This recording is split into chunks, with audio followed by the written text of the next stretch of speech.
Sometimes when you click a photo, the camera may not be aligned properly.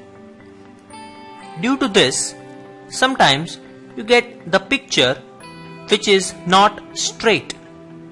Here is an example.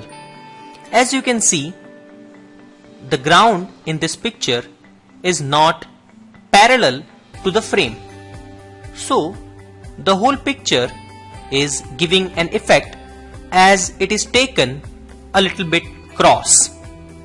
To fix this, we can use the straighten and crop tool in Camera Raw. So let's open this file in Photoshop.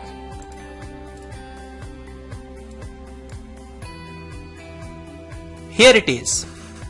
Now there are two methods to straighten this picture. The first method is the crop tool. Simply press C from your keyboard or click on this tool. After you do that, just select the portion of the picture that you want to take. Let's say this.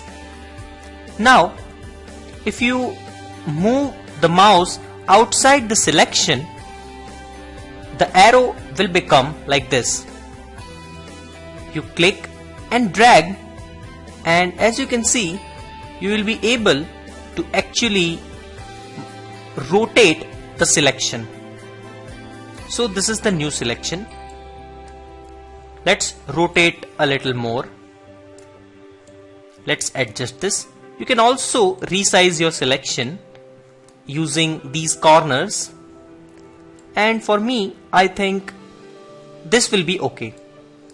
Once I get my selection, I'll just press the enter key from my keyboard, and now the ground is much more parallel to the frame of my picture.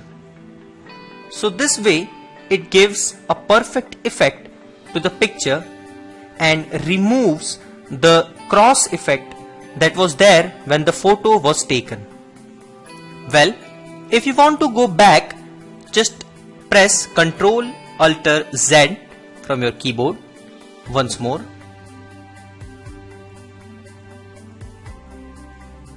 And we are back to the original image. Now let me show you the second method using which we can straighten the picture. Here is the straighten tool, or you can press key A from your keyboard. Click on that and then just click on the one side of the horizontal line that represents a surface and drag it all the way to the end and leave the mouse pointer. This will crop the image, and as you press enter, it will come up with a perfect straightened line. So this is the way you can straighten the pictures that have taken a little bit cross while clicking them with a camera. This is how we can enhance the images and photographs in Adobe Camera Raw.